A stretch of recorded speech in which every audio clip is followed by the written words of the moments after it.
Nizamabad rural నియోజకవర్గంలో పర్యటించారు MLA Bhupathi Reddy. Dichpalli, Jakranpally మండల కేంద్రాల్లో ఇందిరమ్మ మోడల్ ఇండ్ల నిర్మాణానికి శంకుస్థాపన చేశారు. ఈ నెల 26 నుండి 4 కొత్త పథకాలు అమలవుతాయన్నారు ఎమ్మెల్యే భూపతి రెడ్డి. కేసీఆర్ ప్రభుత్వం చేసిన అప్పుల వల్లే పథకాల ప్రారంభం ఆలస్యమైందన్నారు.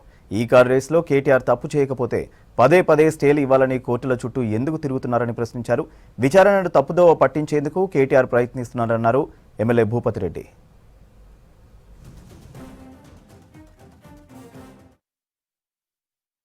సో ఇవాళ ఏంటంటే ఒక 400 స్క్వేర్ ఫీట్కి తగ్గకుండా ఇందిరమ్మ ఇల్లు ఉండాలన్న దాని మీద ఒక మోడల్ హౌస్ ప్రభుత్వమే కట్టిస్తుంది. అందరికి చూపించడానికి ప్రతి మండల హెడ్ క్వార్టర్లో కట్టిస్తూ ఉన్నాము. అట్లనే కట్టుకోవాలని లేదు. వాళ్ళ రైతులు అంటే మన లబ్ధిదారులు ఎవరైతే ఉన్నారో వాళ్ళు ఇష్టం ఉన్నట్టు కట్టుకోవచ్చు. వాళ్ళకు 5 లక్షల రూపాయలు రాష్ట్ర ప్రభుత్వం అందజేస్తుంది.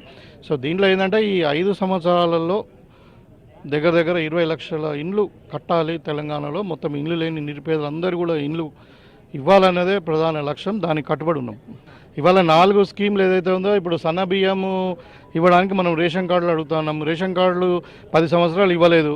మేము రేషన్ కార్డు అన్నాం, దాని it's a family digital card.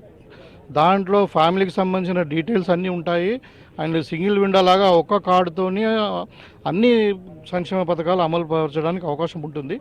గత 10 సంవత్సరాలు ఇవ్వలేదు. ఇప్పుడు 10 లక్షల అప్లికేషన్స్ ఉన్నాయి. అందరికి ఇస్తాం. ఇంకా రాని వాళ్ళకి ఇప్పుడు లేని వాళ్ళకి కూడా మళ్ళీ కూడా ఇప్పుడు పబ్లిక్ హియరింగ్ ఉన్నది 21st నుండి. అప్పుడు కూడా అప్లికేషన్స్ ఇంకా తీసుకుంటారు. సో అది రేషన్ ఇవ్వడమే కాకుండా, రేషన్ కార్డ్స్ ఇవ్వడమే కాకుండా, ఇందిరమ్మలు ఇవ్వడమే కాకుండా ఇలా రైతు భరోసా మేము మేనిఫెస్టోలో చెప్పినట్టు మరి 12,000 రూపాయలు ఒక్కొక్క రైతుకు ఎకరానికి సంవత్సరానికి ఇద్దాం అనుకున్నాము. 6,000 ఒకటి, 6,000 ఒకసారి.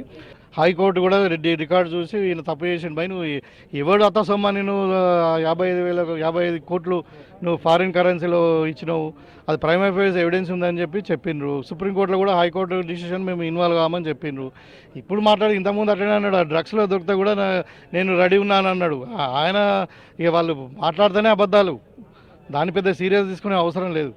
ఒకవైపు న్యాయస్థానంలో నమ్మకం ఉందని చెప్తున్నారు, మరి ఎందుకు స్టేలు పోతున్నారు అంటే ఇది కూడా అంతే. ఏదో పబ్లిక్ను తప్పుదో పట్టించి ఇంకేదో రేవంత్ రెడ్డి మీద కేసులు అన్నారు. రేవంత్ రెడ్డి గారు ఏమన్నా మీలాగా కోట్ల మిట్లకి ఇది చేసిండు. ఆయన ఫేస్ చేసిండు, ఇన్వెస్టిగేషన్ ఫేస్ చేసిండు.